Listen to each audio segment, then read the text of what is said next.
let's start with the first one. So, reality of Dr. Gina's practice. So, how did you tackle this ahead of time? How early? And then, what's your approach to the team? Because I know you love your team. So, that's where I wanted to see how, like, even how did you talk to them, and how do you keep in touch? What do you guys do during this shutdown? Like, just if you can walk us through.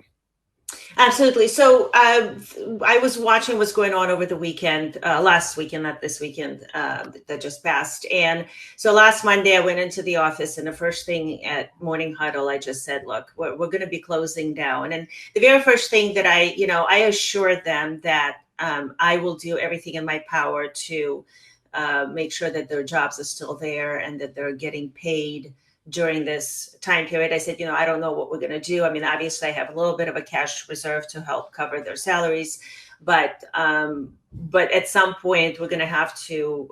So I told them to go ahead and look into applying for unemployment because we don't know how long we're going to be closed Hmm. for. And that was before any bills or anything was passed. And even now, I'm in contact with my team, letting them know that, hey, I don't know what the future holds. I'm still, the laws are still being written.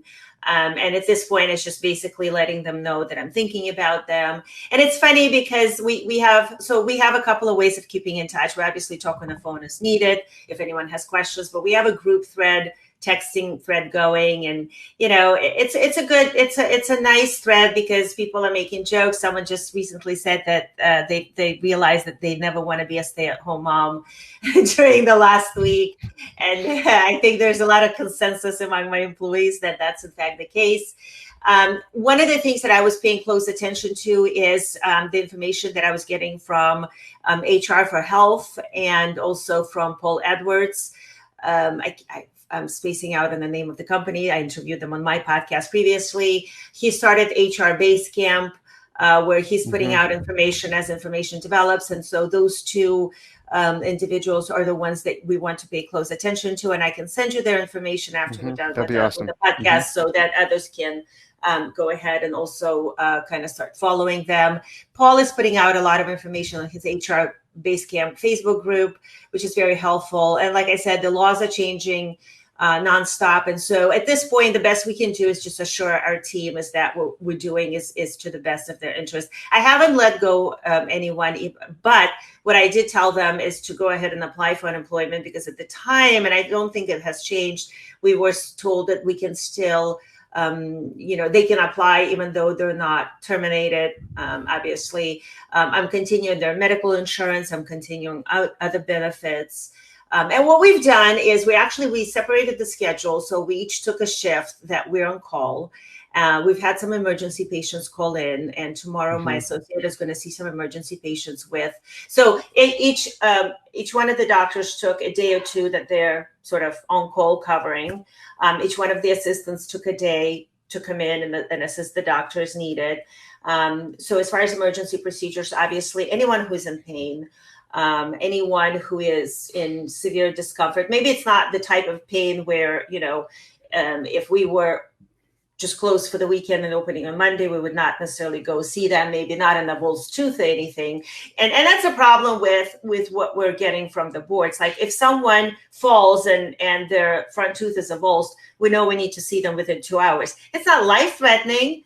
Hmm. Hmm. But it's what are we going to do? We're not going to send them to the hospital. We have to see these patients. And so the next thing is figuring out the proper protective equipment. And I know that a Hmm. lot of offices are being very kind by donating their PPEs to hospitals. And I was going to work with my lead assistant to prepare a small donation package, but we're obviously leaving some PPEs for our Hmm. team.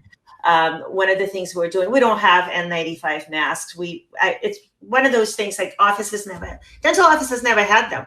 I Hmm. didn't never know What N95 was. I never heard of that. Hmm. I Hmm. have never heard of this. And I think one of the concerns, and this is something that we're going to have to address soon when we go back to work from our team is, what our PPEs are really protecting us as much as we thought they were. And you know what? I hate to open that can of worms, but I already see teams worried about it. And as Hmm. employer, I'm obviously worried about that as well.